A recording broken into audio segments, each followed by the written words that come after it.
Negan.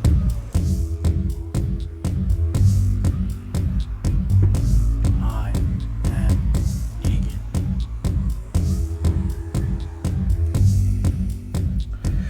What's up, people? Welcome to another episode of I Am Negan, a TWD Universe podcast. My name's Adam Vale. I am an editor over at the Koalition with a K, Koalition.com, and I'm joined by editor-in-chief, Richard Bailey Jr. What's up, Rich? What's up, Adam? What's up, listeners and viewers? Yes, people. What's up is we finally got a credible episode of Fear the Walking Dead after this mid-season break. This is it, man. Finally. This, oh man. All right, real quick. Thanks again for all the views over on Spotify and iTunes and YouTube, and definitely seeing numbers jumping up. Not sure what was going on with the last episode. Definitely a lot of attention for the last episode, which wasn't great. But we're assuming that this one will be controversial because a lot went down in this episode, people. So this is for Fear the Walking Dead, Season 7, Episode 12, Sonny Boy. Alright, so people, so if you haven't watched this episode, you can go to AMC Plus right now. They post all these episodes a week early through their service, AMC Plus. So you can go in there and watch it. That's how we watched it. And if not, then just wait till Sunday. And when it airs on TV, and then after that, you can come back and see if you had the same opinions that we had. And if you want to be vocal about it, you can jump up on YouTube. You'll see the video that's there. You can put your comments there or other methods. I think also on iTunes, some people put comments on the episodes there. But, you know, whatever. Or over at the Koalition website. We have it everywhere, people. We're all over the place. We got it everywhere. So ring the bell on Spotify. It's a cool feature. I use it for a few. I'm other podcasts. I'm glad they added that because for the longest time, it was sort of a pain. But, yeah, that's great. Everybody's there. I'm awesome. I'm happy. This is good. All right, so let's get started. Remember, we're going to break this episode down, so if you have not watched this episode yet, be warned. Spoilers. Here we go. 3, 2, 1. Boop. So our main gripe so far for the past 2 episodes, Rich, has been meaningless deaths. Introducing, right? Yep. Right? Introducing characters that we know are instantly going to die. Right? So we had Paul with Alicia, and then we had Ali with what's her name? Charlie with Charlie. And so it's like, all right, what are they gonna feed us in this episode? Well, surprise, surprise, one character, I was like, okay, bites the dust. But the other one was, whoa, you just sort of took a somewhat main character out of the show. So, I mean, do you want to just dive into that and just work around it? Because this is a big part. I don't think we can really dance around it too much because this is the big controversial part. Right? And oh, shoot. I'm so sorry, people. So sorry. I almost forgot something I wanted to bring up beforehand. The Melissa Mcbride situation.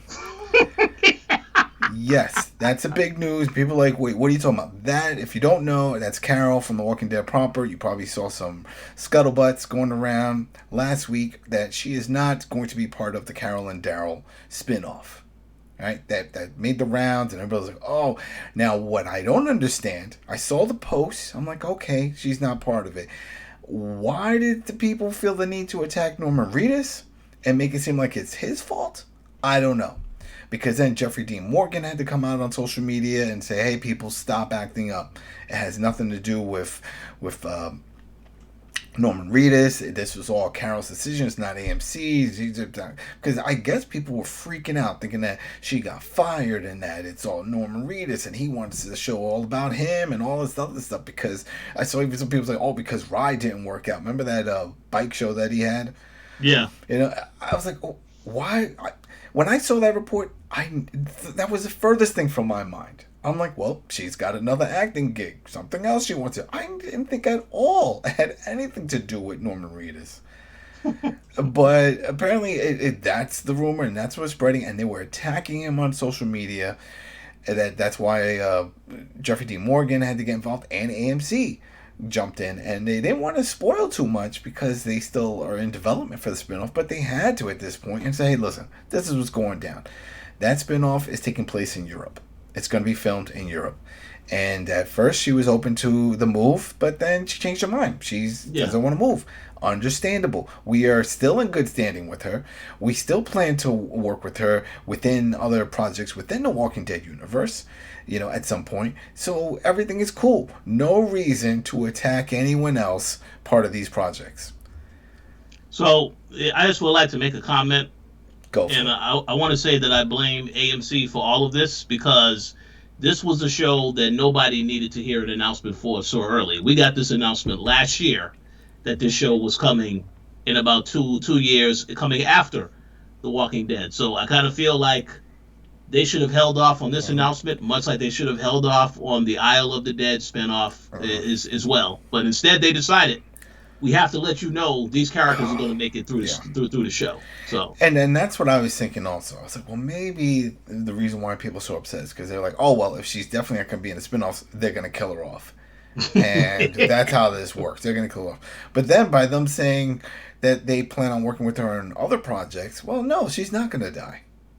So they're going to stick with the script that they had as if she was going to be part of the spinoff. So she's going to survive. Just she's not going to go on this adventure. How does Norman Reedus, how does Daryl end up in Europe? Who knows? That's going to be interesting to see how they squeeze that one in. But that was the whole big scuttlebutt that happened with these characters, and I was really taken aback because I did not see an issue. It's like, all right, fine. She walks away. We've seen other characters walk away. When Michonne walked away, I didn't see people say, oh, it's because of Norman Reedus, or it's because of... No, I mean, maybe because she was more open about it. Mm-hmm. But I don't remember her being open to the point that everybody knew that she was a playwright and she had other things she wanted to do, besides the Black Panther we all knew about. But there was other projects that she was working on, and she's a screenwriter and has other things going on. I don't know, but no one made a big stink. And this was ridiculous. So I hope people have calmed down. So if you're listening to this and you weren't too sure, what was happening? Well, that's what was happening. And if you're listening to us and you were freaking out, please don't freak out. There's no need for that. Everybody comes back. Even dead characters come back, as we've seen. They'll make a double of the person. They'll say they had a twin. Remember we saw that with the Fear the Walking Dead. Mm-hmm. With the bounty hunter, and all of a sudden his brother comes in as a twin. There we go. They'll figure it a way. It's TV. All right. Speaking of that, people coming back from the dead. Here's somebody who is not coming back from the dead. We got Howard, your boy Howard, the second in command, is gone. He has died. That was surprising. Let's see that they pulled this off the way they did. And also, just want to get out of the way, we'll run down the episode, but just because I know people, oh man, if they're not listening now, they're listening after they saw this episode. JD Sr. dead. That's it. He's off. He's got, in fact, he fed himself to the walkers. Yeah. And that's the issue that I had when I saw this. At first, yeah. All right. So now we got that out the way, just in case. I just felt like I had to just get that out of the way because I know people are going to know. But the whole story about this episode is just figuring out where everyone stands in regards to the baby and the growth of the community. Finally, Victor is back at the tower, and we see the opening with JD Sr. telling June about pretty much like running through his script, what he's going to tell Strand about how he wants to be the second in command in a way and wants to help him guide and rebuild this whole thing. He doesn't like the structure because Strand, we see a little montage, he's just throwing people off. He's just throwing everybody that he doesn't like off the top of the roof. If something about walkie-talkies, I don't know where everyone's going to Radio Shack and getting walkie-talkies, but yeah, everybody seems to be getting these walkie-talkies. He's throwing them over. So eventually finds out that Howard has a walkie-talkie. Later on, we find out that was a plant, and I think we all assumed it was a plant. I never at any point thought, oh, he is a traitor. That makes no sense. What did shock me is how quick Strand was to saying, yeah, you're a traitor. I can't trust you. You're going off the side of the roof. Did that shock you? Because it definitely shocked me. Well, yeah. I mean, they had to show that Strand is just ruthless and he doesn't really care about anyone else but himself. So when it was revealed that Howard was telling the truth, he still didn't trust Howard. And I think that goes, again, it makes sense to me because they told us in this episode that Strand has gone paranoid. Ever since Morgan tried to kill him, he didn't want any walkie-talkies, anywhere in the vicinity. So to me, him just making the decision to kill Howard, it made sense because it goes in line with the fact that he's gone crazy now. So anyone that he has to question, he has to get rid of. So I think that I understood that, but also him looking at John and saying that well, yeah, there is a side to you that is also just as equally dark as mine. So now, yeah, you probably should be the one that I can trust and take over. Yeah, it was, again, I keep getting shocked with this whole, the walkie-talkies. We're finding all these, where are they all coming from? Where are you getting all these walkie-talkies? And then if he's that paranoid, there's only so many frequencies, so many channels. Have one of your rangers sit there and flick through the channels every once in a while, like every hour, every half hour, whatever, to see if he hears any chatter. That's it. Because as you see, once JD Sr. decides he wants to reach out to Morgan, he knows what channels Morgan's on. And he just clicked on, Morgan, you there? Yeah, I'm here. Whoa! If it's that easy, then what's the problem? If Victor's that paranoid, he could do the same thing. Just tune into that channel and listen in. Yeah, go ahead. Oh yeah, no, I agree. I agree 100%. I just think that I guess they wanted to make him really paranoid about what was happening because I think that as a viewer, you're watching, you figure after Howard tells him the truth, okay, well he'll side with Howard, and they'll decide to get rid of JD Sr. That's what I think they wanted everybody to think, but they switched it up so that it's not a cliche way to address a situation. But it definitely is not done, smoothly.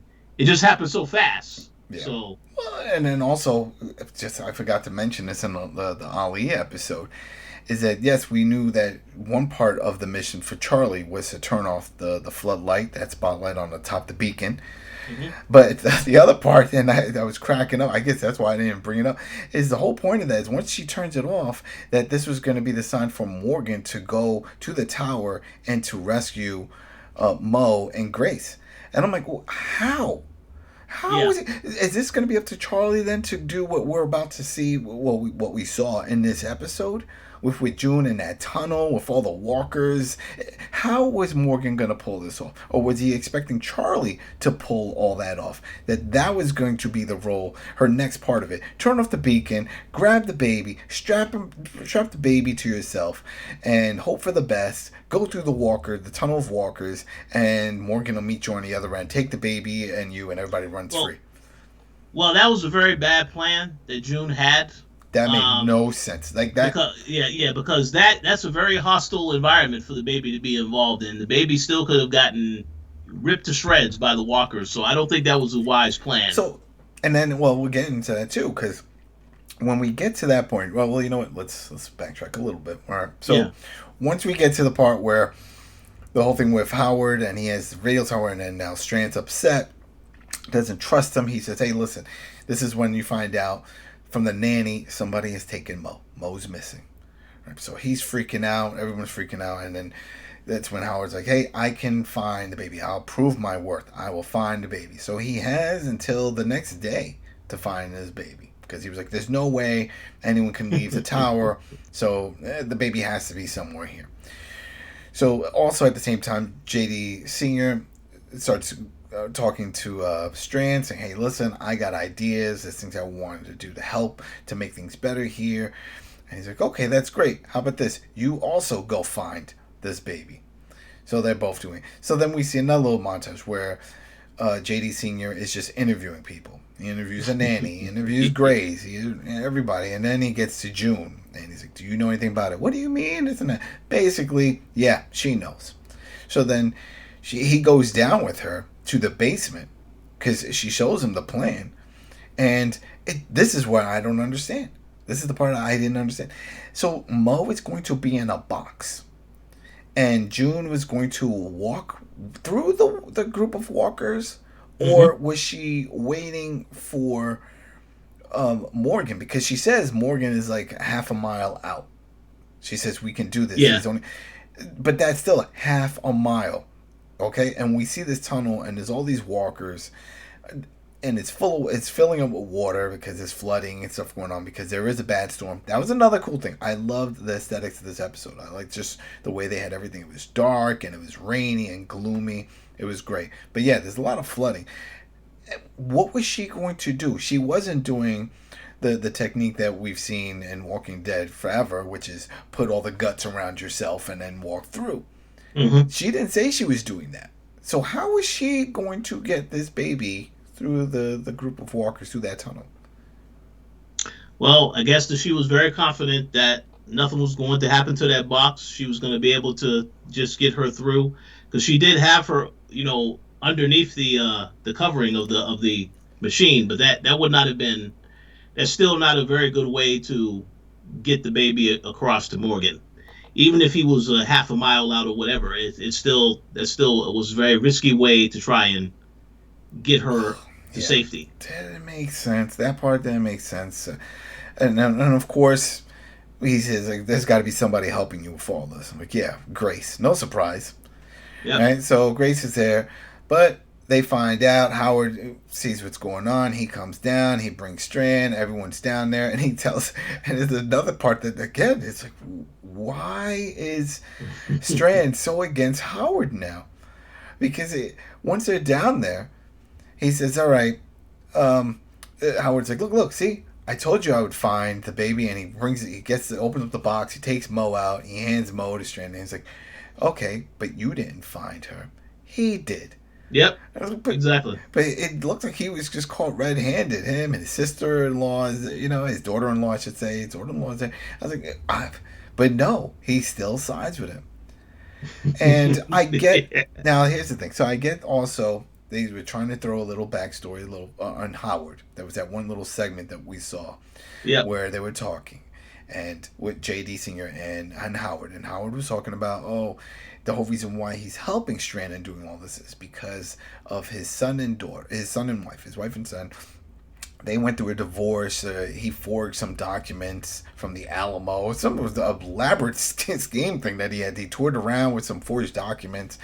He was away for a long time, but then it tarnished his name. By the time he came back, wife was like, yeah, we're out. We're done. Goodbye. So then the world went to shit, and so he was trying to find her. How are you trying to find her? I don't know. That part I don't get, because if you're staying stuck in the tower, you're not really looking. Yep. Mm-hmm. And he kept saying, I want to build something good for them. Again, you don't know where they are. They may not even be alive, and you're not looking for them. Yep. We get a little more insight after the fact toward the end of the episode, which we'll get into. But at this point, I'm like, again, none of this makes sense. But I guess they're trying to, because they know that this is a show runners, they know that, and the writers, they know that we're watching this, and they're trying to pull us in a way because they know that he's gonna die in this episode. So maybe so this will give some more insight, and maybe we'll show some compassion and feel a little sympathy. That's exactly what the goal was, to try to make you feel sorry for the character. That didn't work for me. It didn't work for me either. And maybe it worked for some people out there. Maybe the people listening, there's some that like the character. You shed a tear, anybody? You shed a tear for Howard going over the top? Now, here's the other thing. With resources being so limited as they are, the man wore glasses. I would have taken those glasses off first, because you never know. I don't think you have an optometrist in the tower. So maybe somebody needs a pair of new glasses. I was like, you know what? Let's take the glass. In fact, I stripped this dude naked. He can keep his boxers. We may need the pants. We need the shirt. Take the shoes, and then throw them on. I don't know. I just feel like it's a waste of resources to throw off a fully clothed person. Oh yeah. Unless you're making all this on site. I don't think they are. But yeah. So at that point, he doesn't care. So he brings him up to the top. And he was like, all right, this is it. You're still going over. He said, but I proved myself, blah, blah, blah. It doesn't matter. And then it's about the radio. And he was like, it wasn't me with the walkie-talkie in my room. And then J.D. Sr. just had enough. And he was like, it was me. I planted it because I was trying to get a meeting with you to tell you about my ideas, whole thing.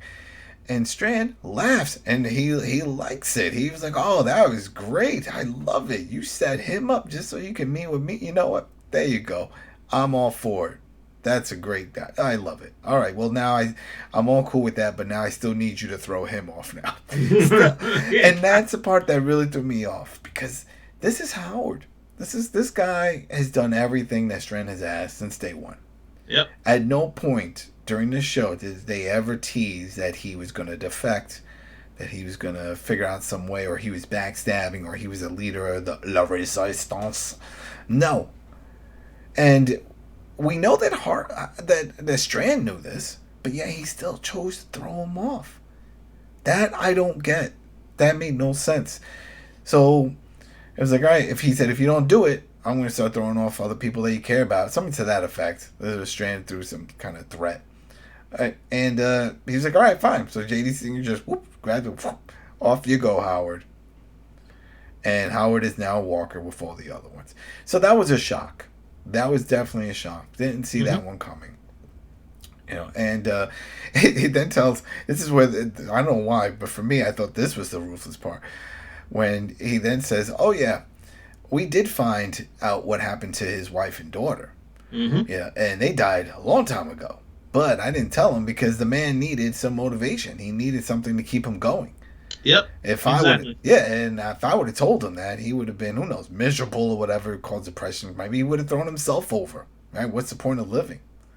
So that was again to try to have you gain sympathy for Howard, but also show you just how dark Strand is and has become now that he is the enemy on the show. Yeah. That was pretty dark. And then the other part of this is like, hey, well, you could have his apartment. And so that's all you. You can throw out everything that's in there. So it's all you. So he heads down there. JD Sr. goes to the apartment, looking around. And remember, this guy had, he collected a lot of artifacts in history. He was into that. I think that was his job. I think it was something that he had to work. I wasn't sure if he worked in a museum. It was something with history, which is also why he had those forged documents that he was for the Alamo. But anyway, he's looking around and he sees a bottle of whiskey. And he hasn't been drinking, right? That was hinted earlier, again, where June thought that maybe he was drinking the Kool-Aid because of all the stuff he was doing. He's like, no, I'm not drinking. It's not. Well, this time he's drinking. And he's taking a lot of shots. He's boozing it up. I was like, oh, man. Because it's rough. And then we see, if it wasn't obvious enough why he was drinking, he sees that picture that Howard had of his family. And he puts the picture down. So it's a combination of, man, this guy lost his family, but then it's also he lost his own family. When you're drinking, and everyone's been there at some point, when you're drinking, all kinds of emotions are flooding through you. Some are good and some are bad. So it all depends on your mood, but it's clearly in his mood, this was a downer moment. And then Strand shows up. He said, oh, I thought you were off the sauce. He's like, who cares? This is it. Strand didn't give a shit. He's like, all right, fine, whatever. Pour me one. So he's drinking and the whole thing, and they're talking about the plans and things that he's going to do. And then he said, oh, I'm going to take Mo. This is Strand. I'm going to take Mo, and I'm going to raise her. I don't trust anybody. I'm taking her. I was like, well, what about the mom? Grace. Like, that's not her mom. She's doing the same thing. She was just taking care of her. Mo has no parents. So I'm going to be that, and I'm going to raise her, and I'm going to do this whole thing. And he said, what about my ideas? He's like, oh, you just needed that motivation to keep going. This is all my show. And he's just talking all this stuff, and he turns his back to JD Sr. And at this point, JD just had enough. And he took out his gun. I'm like, oh, man, this is it. This is it, Rich. Yep. This is it. He's going to pop him. And he doesn't. He just, pistol whips him, and he drops, right, from the back of the neck. Okay. Now, yeah, go ahead. Oh, no, continue. I got something to say after. Yeah, I figured, because the first thing I said to myself was like, why not pull the trigger? This is it. Just end it right now. And the only other thing I could think of is that obviously it's going to make a noise. It's going to be a shot. The Rangers are going to run in, probably kill JD Sr., and then what happens to the tower? There is no second in command. That place will just fall apart, each their own. Mutiny, everyone's throwing other people off. I'm taking control. I'm gonna, it probably caused chaos. Yeah. So that's just me filling in the blanks of maybe why he didn't shoot him instantly. All right, go ahead. What did you think? Well, they really have to reinforce this whole thing of Alicia versus Strand. So because of that, that's why they decided not to go down this path. But I personally think I have to admit, honestly, I think it was a dumb decision. If you're going to you're going to hit the guy. That yeah, he should have just shot him. I mean, shoot him in the head, whatever, kill him. It doesn't make a difference. But I understand why they did it because they want this whole thing to be about Alicia versus Strand, and that to me was one of my biggest criticisms of this episode is that he did take that action. One other point to mention is that I understand that JD has made a lot of mistakes in his life. He has alluded to that on the show multiple times, especially with his son. Mm-hmm. So the whole thing of him wanting to at least do something for the baby, what I feel is though they didn't really emphasize that point over the past episodes because we never saw him with the baby enough to build a strong connection with her. No. So, In fact, they went. The reason that I was thinking about that also, but yeah. their way around it was when he goes down with June and he says, "All right, I'm going to help. I'm going to take the baby. I'm going to do it." It's like, "Why are you going to do this?" And then he shows that he has the radiation burns. Yes, And yep. that was their workaround. So it's not so much of wanting to take the baby away. I bet if he didn't have that issue, he would be like, "Oh, we could just ride this out. You know, the baby's here, Grace is here, June. There's And people." Go ahead. oh no, exactly. And since you brought up the radiation thing, now I guess that happened very quickly when they picked up Charlie in the previous episode. Yeah. That somehow got exposed. I just want to say this though. This show continues to have an issue with the passage of time because you recall how Charlie looked in this episode Yeah. and how you see that her skin is now changing, her hair is falling out. So that I think again, I don't like how they just pass time and you don't know how much time has passed. It's But there's a combination of things. There's that, and then just not. Where are these infected areas? Where's radiation? Because even at the end of this, we see Morgan running over with no gear whatsoever. exactly. Yep. So is Hmm. he's just running through this area here, not a care in the world. Does he not get radiation burns? Like, That's a I great question. That's a great question that because I don't get. I don't get it. we've seen that throughout the show where a lot of people are outside, they don't have masks on. Even in the last episode, when Daniel and the others were held up at gunpoint, they had to take their mask off. Yeah. So it's like I don't really understand that. That's a little confusing. How some It's areas, it's when they feel like, because even in that one, Lucille was like, "Well, he's lucky this area was clear, right?" yeah, She just said it really quick. I'm like, okay, so that's how you justify. But it looks like even though some of the areas were clear, as we from with JD Sr., it still didn't matter because he said he was very cautious. He wore the gear, he did everything, he was in the right, and he still got infected. He still hmm got the radiation. And she says it doesn't look as bad. He said, but you know where this is going to go. It's like, but this isn't like Charlie's situation. What do you mean? He's like, no. This is it. This is it. But I think it's also a combination of that and the booze and the heartache and especially what he just did. yeah, There's no coming back from that. Strand will wake up, and so he knows it's either now or never. So he puts on a lot of the armor that he found in Howard's room. yep. Yeah, that's one way to get rid of all of that. He puts it all on. He's got his helmet on and everything. He's like, all right, I got this little compartment here. Put the baby. Then he grabs a walkie. Morgan, you there? Morgan instantly picks up. He's like, yeah, I'm here. He's like, all right, get ready. I'm coming. All right, and I have Mo. This is the other part that bothered me because even with all the walkers that are there, June said, well, let's put the guts. I said, no time. There's time for that. And he's fine. He doesn't want to go. Once that was announced, I'm like, all right, something bad's going to happen to him. Just for that. But then the other part is get Grace out of there. She can still put the guts on her.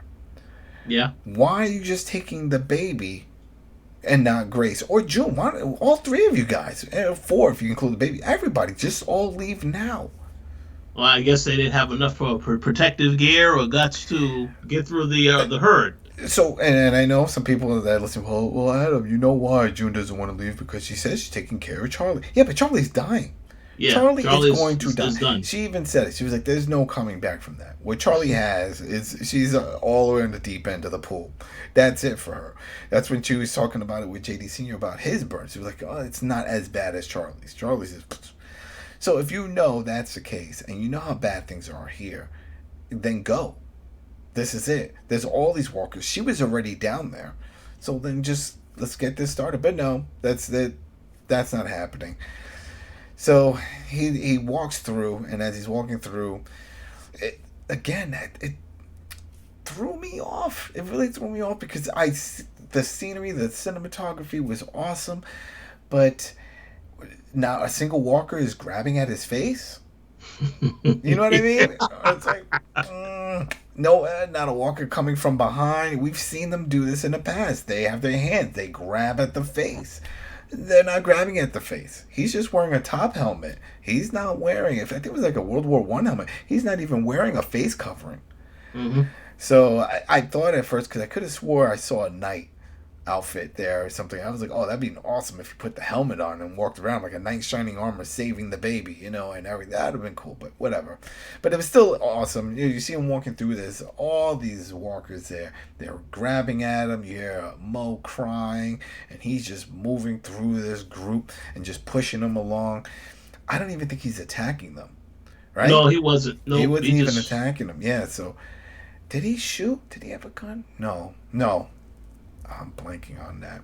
No, probably not. But either way, he gets through. We see that Strand, he gets up. He tells everybody to get to the roof, right? Because he knows. Because they were like, because they said, "Oh yeah, what happened here?" He said, "Don't worry about it." The guys were like, "There's no way to get out of here." It's like, no, there is one way.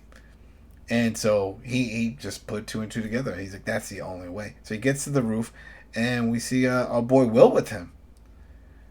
Right? That was his name. Or Wes. Wes. Yep. Wes is there. Wes has already been put into the group. He's in the fold. I would have had him in a room for questioning for days and weeks. But nope, he's got free roam of this place already.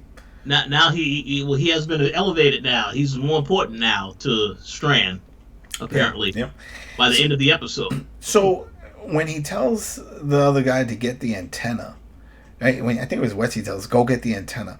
Was that so he can boost the signal? What was it? Yeah, I believe that's what it was. So he can boost the signal, or at least communicate with Morgan and give him this monologue about, oh yes, this this war is not over, blah blah blah. Yeah, blah, you may have won the fight, you didn't win the war, that type of thing. We've heard this before.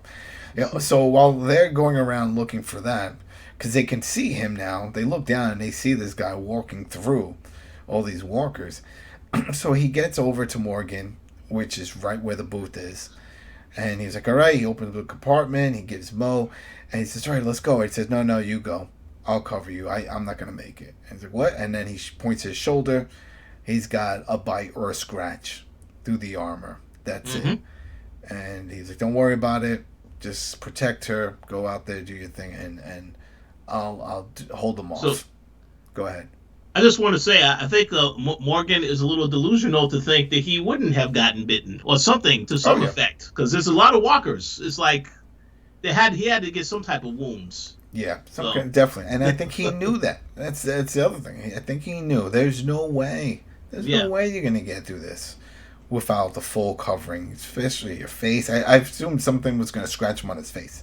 It's all it takes. And the other part, like we just said before, he had no weapon. He wasn't defending himself. So he walks right back to where these walkers are and just stands there. And they just start eating him. That was it. He fed him. I was like, all right, there you go. Yeah, and then the Sonny Boy, of course, that was a song that he said. And again, they were trying to really link us with pull at the heartstrings. It didn't do it for me when it comes to this whole Sonny Boy and with the song that he used to sing to his son, and that's what he was singing to Mo. With the tape recorder, they recorded this. They had time to do that, but you couldn't put the blood and guts and stuff on you. Oh, but whatever. I don't know. It's like a full circle thing. We get it. John Jr. is gone. JD Sr. comes into the show, does his part. He saves June and a few other things. He makes an impact, and he goes out with an impact.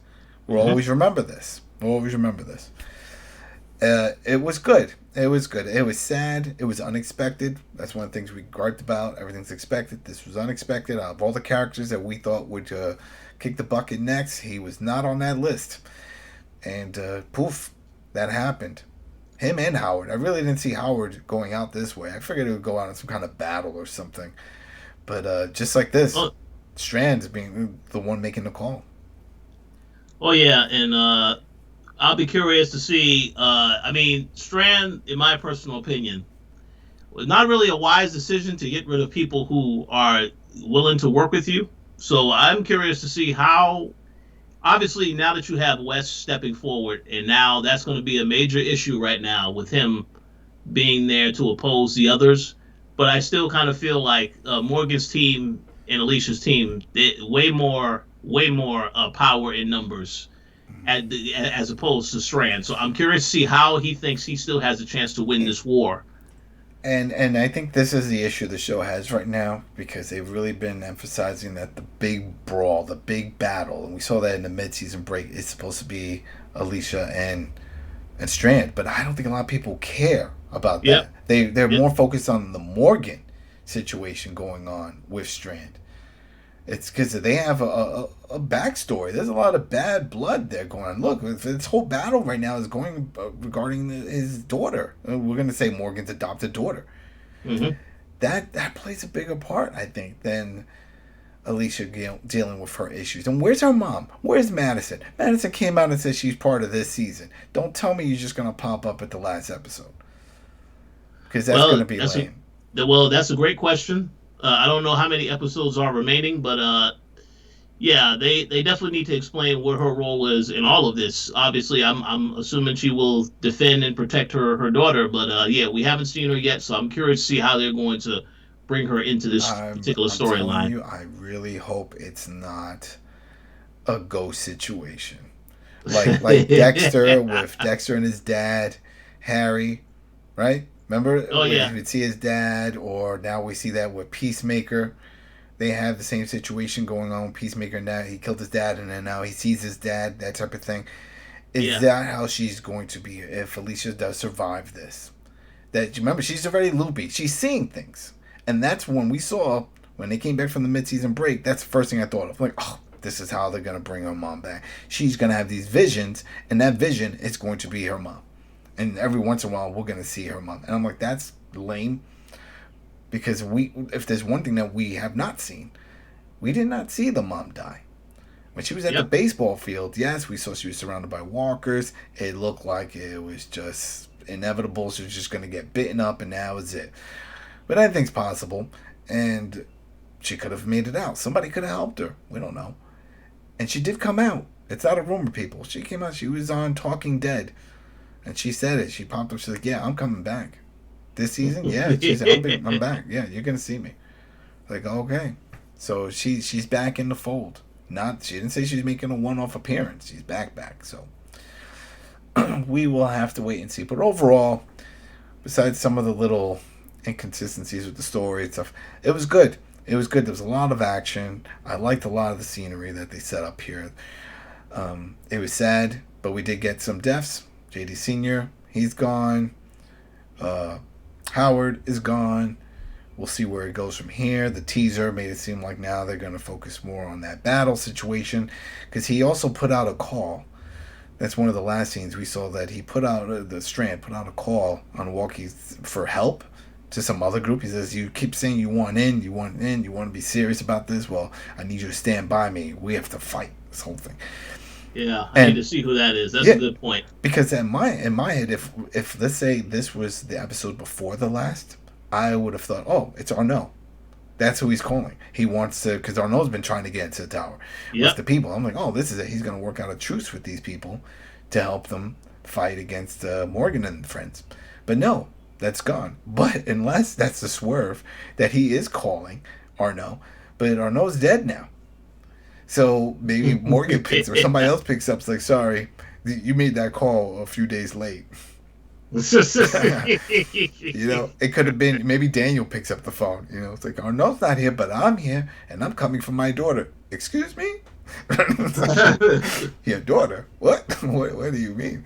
And then that whole can of worms, because that's going to be a whole other thing. And I could see, I don't know, I know it won't happen, but I could see Daniel just going crazy on everybody when he finds out his daughter's not in the tower. He takes out Lucy. He takes out everybody who's next to him for lying. Because eventually they're going to have to address that. That's going to be an issue. So overall, it was decent. It was decent. I enjoyed this episode. A lot going on. It's still, like you said, it still has its little issues of doing a lot of things off camera, which is annoying. But hey, and then not being consistent with locations and how the whole radiation thing works. It'd be great if they sort of started off when they first showed the season started with the nukes and stuff. We would see that orange haze, and we knew Yeah. if that orange haze was there, then that's a contaminated zone. And then they just walked away from that. Nah, it doesn't matter. Doesn't matter. It could be anywhere. It's whatever. So we'll see. But from the trailer, it looks like those walkers come in to play, the radioactive ones that were from that pit. Oh So, yeah.